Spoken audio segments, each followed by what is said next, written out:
వచ్చాడు పరశురాముడు. దూడ అరుస్తోంది. తండ్రి బాధగా కూర్చున్నాడు. అడిగాడు, నాన్నగారు ఏమైందండి, మన ఇంట్లో ఉండవలసిన ఆవేది అని అడిగాడు.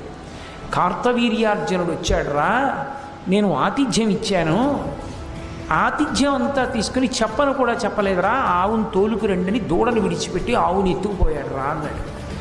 అంత పని చేస్తాడా నాన్నగారు, చెప్తానుండండి అని వెంటనే తన పరశువు తీసి భుజాన వేసుకుని పరిగెత్తాడు. ఆ కార్తవీర్యార్జునుడు తన సైన్యంతో వెళ్ళిపోతున్నటువంటి పట్టణం దగ్గరికి వెళ్ళాడు. ఆయన చుట్టూ అనేక మంది రాజులు ఉన్నారు. ఆయన చూశాడు. ఎరా, నువ్వు ఆవుని విడిచిపెడతావా, నాతో యుద్ధం చేస్తావా అని అడిగాడు పరశురాముడు. కార్తవీర్యార్జునుడు అన్నాడు, బ్రాహ్మణుడు వెర్రివాడు, బాలుడు వెర్రి బ్రాహ్మణుడు, చంపేసేయండి బ్రాహ్మణుడు అనేటప్పటికీ రాజులు సైన్యం అందరూ కలిశారు. ఆయన మీద బాణప్రయోగం మొదలుపెట్టారు. ఆయన వెంటనే ఆయనలో ఉన్నటువంటి శివకేశవుల యొక్క ఆవేశం బయటికి వచ్చి తన ఒక్క పరశువుతోటి ఆయన ధనుష్టంకారం చేసి బాణ పరంపరలతోటి ఈ మొత్తం సైన్యాన్ని పడగొట్టి ఒక్క దూకి తన యొక్క పరశువుతో కార్తవీర్యార్జునుడి 1000 చేతులు నరికేశాడు. 1000 చేతులలో 500 ధనస్సులు పట్టుకుని 500 బాణాలని ఏకకాలంలో ప్రయోగించాడు పరశురాముడి మీద.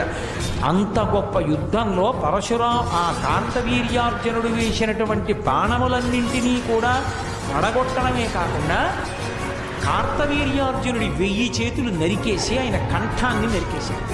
కార్తవీర్యార్జునుడు చచ్చిపోయాడు. ఆ నెత్తురోడిపోతున్నటువంటి పరశువుని పట్టుకుని తిరిగి వచ్చాడు తండ్రి దగ్గరికి ఆవును తీసుకుని. నాన్నగారండి, ఆవును తీసుకొచ్చాను. కొన్ని లక్షల మంది సైన్యాన్ని తెగటార్చి కార్తవీర్యార్జునుడి యొక్క 1000 చేతులు నరికి చంపేశారు. అతని స్నేహితులు రాజుల్ని చంపారు. ఆవును తీసుకొచ్చారు. అంటే తండ్రి జమదగ్గినన్నాడు, ఎంత పనిచేసావురా, ఒక వాళ్ళు తీసుకెళ్ళిపోయారనుకో, అది మనకి అదృష్టం ఉంటే తిరిగి వస్తుంది, కానీ ప్రభువుని చంపావే అది చాలా దోషం. ప్రభువు విష్ణువాంశ సంభూతుడు, అంత గొప్ప చక్రవర్తి కార్తవీర్యార్జునుడిని చంపేశావే, ఇప్పుడు అటువంటి ప్రభువు మనకు ఎలా కలుగుతాడు? బ్రాహ్మణునికి అన్నిటికన్నా ఉండవలసిన లక్షణం క్షమ, ఓర్పు ఉండాలి. కాబట్టి నీకు ఓర్పు లేదురా. ఓర్పు ఉండకపోతే ఆవేశం ఒకటే ఉంటే ప్రమాదం కదా బ్రాహ్మణుడికి. భూమిని ఏలేటటువంటి రాజుని చంపావు కాబట్టి తత్పాప పరిహారార్థం తీర్థయాత్రలు చేసిరమన్నాడు. సరేనని బయలుదేరాడు. భూమండలం అంతా తీర్థయాత్ర చేశాడు. తీర్థయాత్ర చేసి చిట్ట చివరికి మళ్ళీ తల్లిదండ్రుల దగ్గరికి వెళ్ళాడు. వెళ్ళి తల్లిదండ్రులకు మొక్కాడు, నమస్కరించాడు. కాలం గడిచిపోతోంది. ఒకనాడు మళ్ళీ అరణ్యానికి దర్భలు తీసుకురావడానికి వెళ్ళాడు. ఇక్కడ